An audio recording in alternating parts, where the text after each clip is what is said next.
Shalom à tous. La paracha de cette semaine, c'est la paracha Noach. Dans cette paracha, l'Éternel va demander à Noach de construire l'arche, la Teva. Et l'arche, il va demander à ce que l'arche soit remplie de plusieurs espèces, mâles et femelles. Il va y avoir 7 couples d'animaux purs pour un couple d'animaux impurs. Et il va y avoir bien évidemment les oiseaux. Et la question que je vais poser, c'est pourquoi, alors qu'il n'y a pas encore la révélation du Sinaï avec la Torah, comment Noach pouvait-il savoir quels sont les animaux purs et impurs pour faire les corbanotes? Alors que nous sommes encore dans le livre de Bereshit, nous sommes encore dans les débuts. Et la révélation du Sinaï n'a pas encore été faite. Qu'est-ce que la Torah elle nous dit? Elle nous dit qu'à ce moment-là, au moment où Noach sort de l'arche, il va effectuer des corbanotes avec des animaux purs. Tous les animaux qu'il y a pu y avoir dans l'arche, comme il y a plusieurs couples, il va être en mesure de pouvoir faire plusieurs sacrifices. Le Rambam Narmanide dit que Noach, en tant qu'homme, juste et prophète, avait reçu cette information par la révélation d'Hachem pour pouvoir offrir des corbanotes après le déluge. Donc on voit ici qu'il y a vraiment une dimension au-delà même de l'écrit des Écritures, une vraie relation avec Hachem. On peut avoir la Torah, si on n'a pas l'interprétation, si on n'a pas la relation avec Hachem, on peut la lire de la mauvaise manière. Et là on peut voir que sans la matière, sans les écrits, Noach a été capable d'offrir des sacrifices conformément à ce que l'Éternel lui demandait. Et il y a la descendance de Noach, Shem, Yafet et Ham. Noach va planter une vigne, il va devenir ivre, et il y aura l'épisode avec Ham, qui va voir la nudité de son père, et lorsque Noach va le savoir, il va maudire Knahan. Alors on voit ici que ce n'est pas Noach qui est maudit, enfin ce n'est pas Ham qui est maudit, mais c'est son fils Knahan. Et ce qu'on peut se dire, c'est quoi? C'est qu'on voit plus tard que la terre de Knahan va être donnée à Hachem. Le Rambam Narmanide, qu'est-ce qu'il écrit? Qu'est-ce qu'il dit?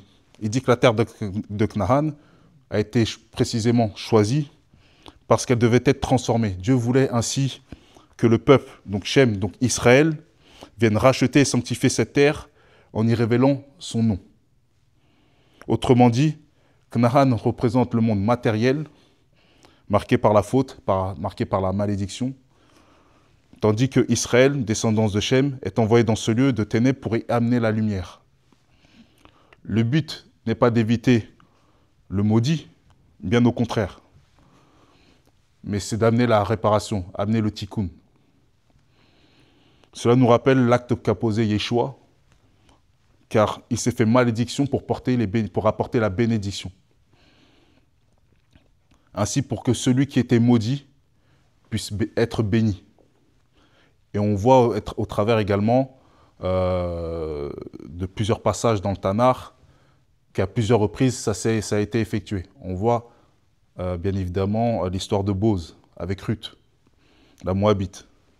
Donc l'objectif c'est de faire résider le nom d'Hachem. En parlant de nom, c'est une bonne introduction pour parler de Babel, qui va donner naissance à Babylone. Car c'est le lieu de la rébellion, c'est le lieu de la rébellion par excellence envers l'Éternel, envers Hachem. L'Éternel dit à Noach et à ses fils, dans Bereshit 9.1, « Soyez féconds, multipliez et remplissez la terre », comme il avait été dit à Adam et Rava. Et on voit plus tard au chapitre 11, au verset 4, que les hommes, les Ben Adam, vont dire « Allons, bâtissons-nous une ville et une tour dont le sommet touche aux cieux, et faisons-nous un Shem, un nom, afin que nous ne soyons pas dispersés sur la surface de la terre. » Donc on voit qu'il y a un acte délibéré de l'homme de pouvoir s'opposer à Dieu, de pouvoir concurrencer Hachem. Et on voit ici qu'il y a la ville, la tour de Babel, qui est un moyen pour l'homme de trouver et de défier l'autorité d'Hachem. Résultat, Hachem va descendre avec ses malars, avec ses anges, et il va confondre les langages pour pas que le projet des hommes puisse aboutir et qu'ils soient un échec. À Babel, qu'est-ce qu'il y a? Il y a la ville. Il y a le bâtiment, donc la tour. Donc en hébreu, c'est Migdal, dont la racine est Gadol, donc grand, la notion de grandeur. Il y a un langage commun en vue de pouvoir se faire un nom, une autorité. Plus tard, Dieu qu'est-ce qu'il va faire? Il va donner au Bné Israël la terre de Canaan. Il va donner une fois de plus une terre qui va devenir Israël. Donc de ce qui était maudit, il va la bénir. Le bâtiment, il va donner le Beth Amikdash, le temple, en opposition à la tour de Babel.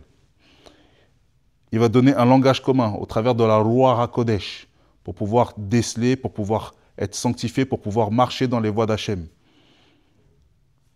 Et il va lui donner un nom qui réside au plein milieu du Beth Amikdash, qui est le tétragramme.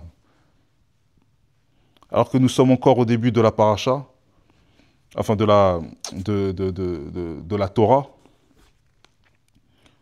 on est projeté quelque part dans le temps, dont la finalité, on a vu Babel, on sait que la finalité se fera aussi avec Babylone, qui est dans Apocalypse, qui est mentionné dans Apocalypse.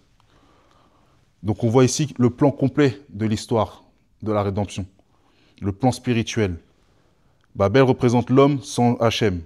Israël représente Dieu au milieu des hommes. Et à la fin des temps, le triomphe du nom d'Hachem, le nom divin, sur toutes les confusions qu'il y a pu y avoir. Sachant que la confusion a été apportée par l'Éternel pour pouvoir disperser les hommes, pour qu'ils puissent obéir à ce que Hachem avait décidé. Là où Babel disait « faisons-nous un nom », Dieu va répondre « je mettrai mon nom là où je résiderai ». Là où Babel voulait une tour pour toucher les cieux, Dieu fera descendre les cieux sur terre, son royaume, son malchout. C'est tout le sens de la rédemption. C'est transformer le Migdal Babel en Beth Amikdash. Donc la grandeur des hommes en demeure divine. Qu'Hachem vous bénisse.